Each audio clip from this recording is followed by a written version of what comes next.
Selamat pagi anak-anak. Pagi. Assalamualaikum warahmatullahi wabarakatuh. Waalaikumsalam warahmatullahi wabarakatuh. Gimana kabarnya hari ini? Alhamdulillah. Sekarang mata pelajaran Bapak ya. Iya, Pak. Sekarang kita memasuki ini bab 8. Bapak ini udah susah-susah buat buku ini.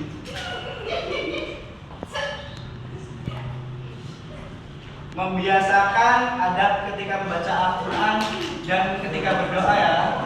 Iya. Nah, jadi ini Bapak kasih dulu pengertiannya.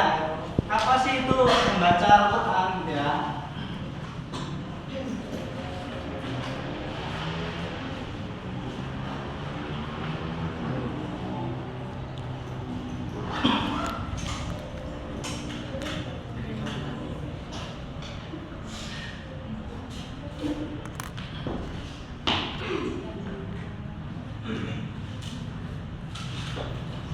Nah, ini sekarang kelihatan nggak tulisannya?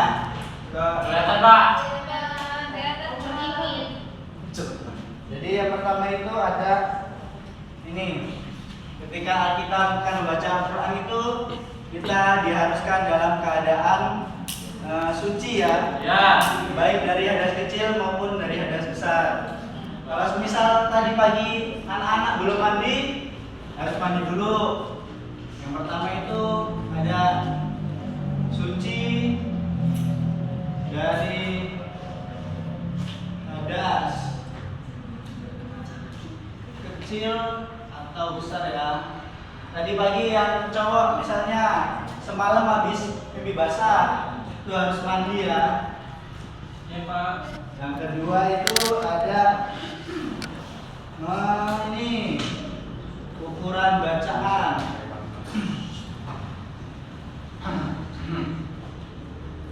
Jadi ketika kita membaca Al-Quran itu harus pas dalam hukum tajwidnya ya. Terus selanjutnya yang ketiga kita menggunakan murotal. Ada yang tahu nggak apa itu murotal? Tahu. Tahu Pak. Si Rojul tahu murotal? Nggak tahu ya. Bapak kasih tahu ini.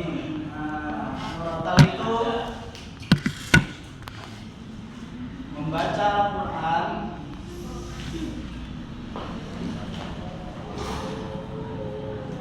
dengan menggunakan nada.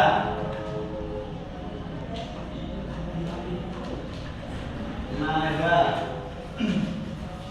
Ada yang bisa nggak pakai nada? Cobain, Pak. Oh, Trajaya bisa pakai nada? Bisa nggak Trajaya? Kurang, Pak. Ada yang bisa? Goyang ke tangannya. Masih bisa, Pak. Ada? Tia bisa Tia angkat tangan? Enggak, belum bisa, Pak. Ada panjang kurang Pak. Saya bisa Pak. Kalau belum bisa nanti Bapak cobain ya. Ya, Pak. Selanjutnya yaitu dengan sungguh-sungguh ketika kita membaca Al-Quran, merenungi nasib kita bahwa kita itu adalah manusia yang sering berbuat dosa. Kita harus selalu ingat kepada Allah ya. Kita hidup di dunia itu sehari menghabiskan waktu 24 jam. Apakah kita sadar anak-anak kalau kita ini sering berbuat dosa ya? Maka dari itu ketika kita membaca Al-Quran kita harus mengingat Allah. Ada di dalam isi Al-Quran itu terdapat ancaman-ancaman Allah ketika kita sedang melakukan berbuat dosa. Contohnya itu, weh Trajaya, tolong siapain? Kamu tadi pagi subuh meninggalkan sholat subuh. Kemana kamu Trajaya? Trajaya menjawab, ya Allah, aku semalam menjalankan dia di belakangku. Trajaya. Itu adalah ancaman bagi kita apabila kita meninggalkan sholat. Di dalam Al-Quran itu sudah dijelaskan. Saya ingin membacakan Al-Qurannya, tapi kalian tidak membawa Al-Quran, jadi takut salah nanti nggak ada yang membenarkannya. Selanjutnya ada membaca Al-Quran itu ada dengan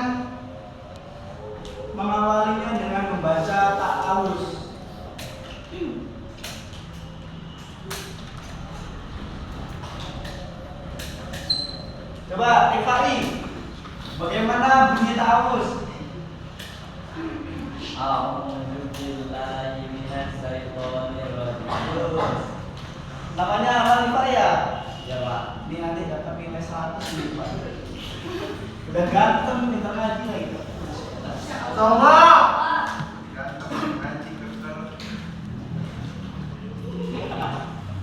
Selanjutnya yaitu menggunakan suara yang lembut.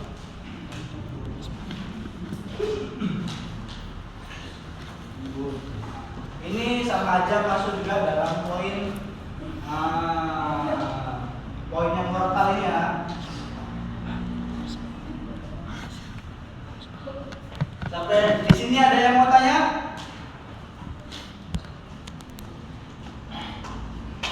Si Rajul mau tanya apa nak? Izin bertanya ya Pak, untuk kan ini kita memasuki bab adab membaca Al-Quran. Ya, ketika kita membaca Al-Quran tapi bacaannya itu salah-salah, tapi kita memaksakan untuk baca itu bagaimana Pak? Masya Allah itu mukjizat. Masuk ke doa aja. Dalam artian kita itu mau berusaha kalau kita belum bisa tapi masih maksa baca Al-Quran. Itu luar biasa. Lanjutkan ya. Ada lagi yang mau bertanya? Adam? Pak, misalkan kalau auratnya terbuka gitu, baca Al-Quran boleh? Boleh. Boleh masuk neraka itu nanti. Dalamnya itu kita mempelajari adab, bagaimana adab. Sudah tahu kan kita udah kelas 12 SMA. SMA 12 Bandar Lampung. Mohon maaf Pak ya. Iya? Udah? Iya Pak. Itu sampai yang pojok hitam itu mau tanya. Kalau baca Al-Quran tapi nggak sengaja, Pak. Nah, Nggak sengaja gitu. Tiba-tiba membaca Al-Quran ya. kita ngelakuin dosa aja itu dengan niat. Sebelum kita berangkat melakukan dosa kita niat. Nanti gue mau ketemu sama cewek lah. Itu udah ada niat ya. Iya, Dari baca Al-Quran itu kita juga harus niat ya. Oh iya, iya. Gimana? Ada yang bertanya lagi? Hako, gimana Hako? Ini bertanya Pak terkait membaca Al-Quran. Gimana ketika kita melakukan suatu aktivitas lain, bolehkah sambil membaca Al-Quran? Pak, gimana ketentuannya? Masya Contohnya mesin gereja. Boleh ya? Boleh itu boleh nah. Itu lagi ngelakuin aktivitas apa? Nanti pasti berak sambil baca Al-Quran tuh nggak boleh ya? Boleh ya Pak. Gimana anak Dito? Bertanya Pak, begini Pak, bertanya Pak. Kalau misalkan itu waktu kita kan katanya guru saya setiap hari itu harus tadarus. Nah itu kalau misalkan kita masih mandi dan kita itu tadarus tapi di dalam hati itu boleh nggak Pak? Boleh, boleh. Yang penting kita membacanya dalam hati ya, boleh. Walaupun kita dalam kamar mandi, tapi masih dalam keadaan suci itu boleh. Tapi di dalam hati. Sama halnya ketika kita sedang wudu, ya. Tapi itu kurang sopan ya. Ada yang mau tanya lagi nggak? Saya Pak. Lanjut ke bab selanjutnya dulu ya.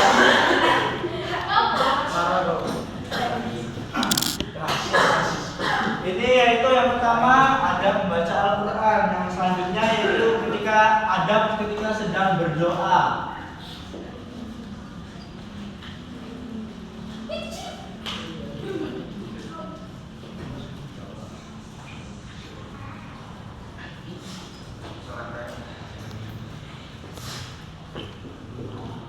Jadi setelah sholat kita harus membiasakan untuk berdoa, karena doa itu apa sih? Ada yang tahu nggak?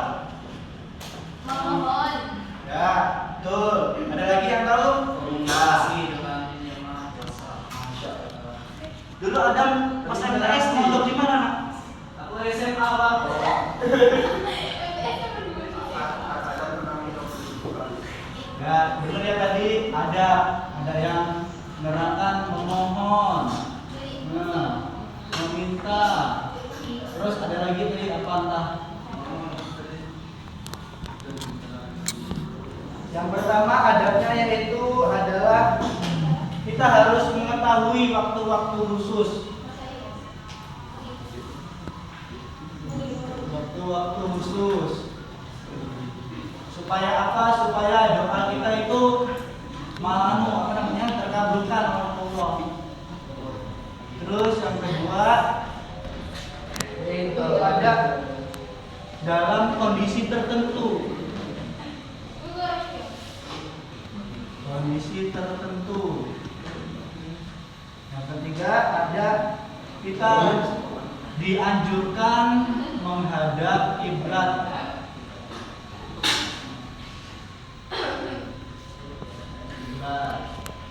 Yang selanjutnya kita harus konsisten dalam berdoa.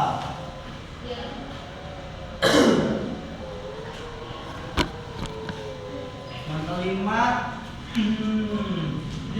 kita harus husnuzon kepada Allah.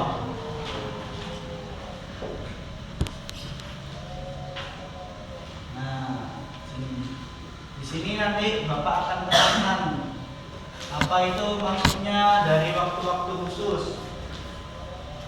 Yang pertama, doa itu tidak akan pernah ditolak oleh Allah itu ada ketika ada 1, 2, 3, 4, 5, ada 5 waktu kurang lebih. Yang pertama, setelah azan di antara azan maghrib dan iqamah itu termasuk waktu khusus ya, yang dimana doa itu tidak mungkin kalau tidak diterima oleh Allah dan tidak akan dikabulkan. Terus ketika azan kedua setelah akan melaksanakan sholat Jumat, ketika sedang khutbah ya, itu yang kedua. Terus yang ketiga, ketika hujan Allah itu menurunkan rahmat. Andai kalian tahu, butiran-butiran air hujan itulah yang akan melebur dosa-dosa kalian.